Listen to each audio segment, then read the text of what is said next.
Hello everyone, इसमें है two identical charge particles each having a mass of 10 gram and charge 2 into 10 raised to the power minus 7 coulomb are placed on a horizontal table with a separation of L between them such that they stay in limited equilibrium. If the coefficient of friction between each particle and the table is 0.25, find the value of L.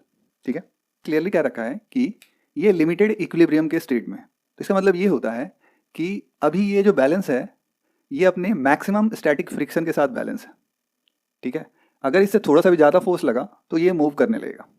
अगर static friction का value मान लो 5 Newton है तो repulsive force जो लग रहा है इस पे चार्ज पार्टिकल पे वो भी नियरली इक्वल्स टू 5 न्यूटन के बराबर है। यानी इससे ज़रा सा भी ज़्यादा फोर्स होता तो ये मूव करना स्टार्ट हो जाता। तो कहने का मतलब है कि स्टैटिक फ्रिक्शन का हमको मैक्सिमम वैल्यू दिया हुआ है।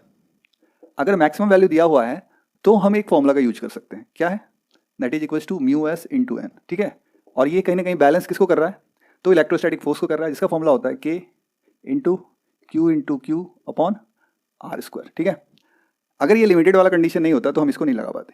ठीक है, लेकिन अभी दिया हुआ है तो लगा रहे हैं। की का value 9 into 10 to the power 9 into q का वैल्यू दिया हुआ है 2 into 10 raise to the power -7, तो इतना ही दूसरे का भी है 2 into 10 raise to the power -7।